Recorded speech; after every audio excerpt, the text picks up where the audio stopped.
Harusnya secara logika ketika badan kita lemas, tenaga kita berkurang, ibadah kita semakin berkurang secara logika. Tapi faktanya ketika Ramadan datang, walaupun kita haus, tapi ternyata ibadah kita semakin meningkat.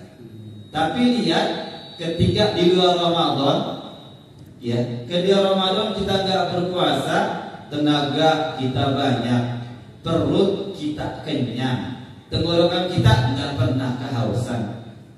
Ibadah kita semakin berkurang. Kenapa bisa kayak gitu, Pak? Kenapa bisa kayak gitu, Bu? Pernah nggak kita pernah berpikir seperti ini? Ketika puasa kita haus, tapi ibadah kita semakin meningkat. Tapi sebaliknya, ketika kita nggak berpuasa, justru ibadah kita semakin menurun. Bapak Ibu rahimahumullah, inilah rahasia Allah. Jadi kita manusia oleh Allah itu diciptakan dengan dua unsur, namanya unsur jasmani dan unsur rohani. Ternyata dua unsur ini, jasmani dan rohani, dua-duanya ini butuh makanan.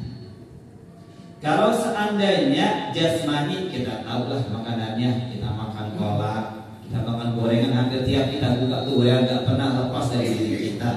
Kita juga minum, itu jasmani kita. Tapi rohani kita baca Quran, kita sholawat tarawih, kita melaksanakan zikir kepada Allah. Nah ternyata ketika kita berpuasa, rohani kita ini ya, jasmani kita tekan, makan kita sedikit, minum kita kurangin, ternyata jiwa rohani kita ini semakin meningkat. Nah ketika jiwa rohani kita semakin meningkat, maka semangat ibadah pun semakin meningkat.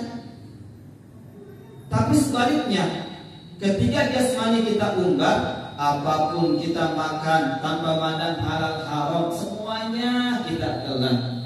Ternyata rohani kita semakin tenggelam, dan ini menyebabkan kita malas beribadah. Nah inilah kenapa ketika Ramadan datang, orang semakin semangat beribadah, ternyata jiwa rohaninya semakin timbul. Ketika jiwa rohani semakin timbul, maka ibadah kita kepada Allah pun semakin meningkat.